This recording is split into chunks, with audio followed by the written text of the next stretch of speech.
ನಮಸ್ಕಾರ, ಶುಭೋದಯ. ಇವತ್ತು ನಾನು ರವಿಯನ್ನು ಬ್ರಾಹ್ಮಣನನ್ನಾಗಿ ಚಿತ್ರಿಸುವ ಪ್ರಯತ್ನ ಮಾಡಿದ್ದೇನೆ. ಈಗಾಗಲೇ ಹೇಳಿದಾಗೆ ಇಲ್ಲಿ ಜಾತಿ ಅನ್ನೋಕ್ಕಿಂತ ರವಿಯನ್ನು ವಿವಿಧ ರೂಪದಲ್ಲಿ ಅಥವಾ ವಿವಿಧ ವರ್ಣಗಳಲ್ಲಿ ಆರೋಪಿಸಿ ನೋಡುವಂತಹ ಕವಿಯ ಚಮತ್ಕಾರ ಅಷ್ಟೇ ಇದು. ರವಿಯು ಬ್ರಾಹ್ಮಣನೇ, ಬೆಳಕಿನ ಮಡಿಯುಟ್ಟು ನಿತ್ಯ ಪೂಜೆಗೆ ಬರುವನಲ್ಲ.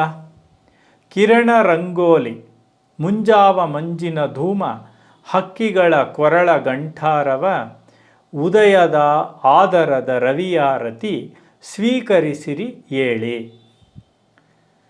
ಇದು ಕವನದ ಒಂದು ಚಿತ್ರಣ.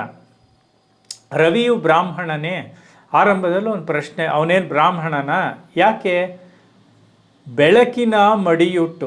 ಸಾಮಾನ್ಯವಾಗಿ ಬ್ರಾಹ್ಮಣರು ನಿತ್ಯ ಪೂಜೆಯನ್ನು ಮಾಡ್ತಾರೆ, ಮಡಿ ಉಟ್ಕೊಂಡು ಮಾಡ್ತಾರೆ ಅನ್ನೋದು ನಂಬಿಕೆ. ಹೀಗಾಗಿ ಬೆಳಕಿನ ಮಡಿ ಉಟ್ಟು, ಅವನು ಬೆಳಕಿನ ಮಡಿಯನ್ನು ಉಟ್ಕೊಂಡಿದ್ದಾನೆ.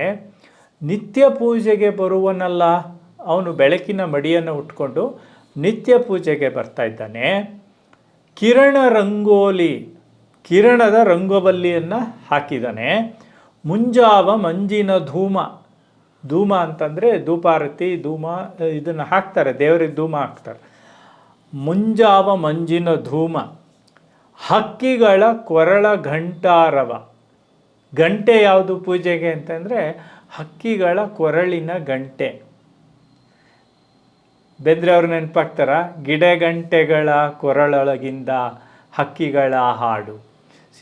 ಉದಯದ ಬಗ್ಗೆ ಯಾರು ಬರೆದಿಲ್ಲ, ಯಾಕೆ ಬರೆಯೋಕ್ಕಾಗಲ್ಲ ಅಂದರೆ ಯಾಕೆ ಬರೆಯೋಕ್ಕಾಗತ್ತೆ ಪ್ರತಿಯೊಬ್ಬರಿಗೂ ಅಂದರೆ ಈ ಚಿತ್ರಣಗಳು ಸಾಮಾನ್ಯ ಸಹಜ.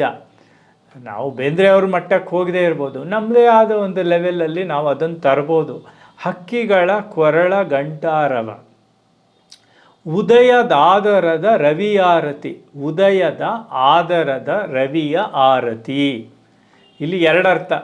ರವಿ ಆರತಿಯನ್ನು ಬೆಳಗ್ತಾ ಇದ್ದಾನೆ, ರವಿ ತಾನೇ ಆರತಿಯಾಗಿದ್ದಾನೆ ಅಂತ. ಯಾರಿಗೆ? ಭುವಿಗೆ. ಉದಯದ ಆದರದ ರವಿ ಆರತಿ, ರವಿ ಆರತಿ ಸ್ವೀಕರಿಸಿರಿ ಏಳಿ. ಮಂಗಳಾರತಿ ಆಗ್ತಿದೆಪ್ಪ, ಎಲ್ಲ ಹೇಳಿ ಕೈ ಮುಗಿರಿ, ಕೈ ಮುಕ್ಕೊಳ್ಳಿ ಅಂತ ಇವತ್ತಿನ ಶುಭೋದಯ ಪದ್ಯ.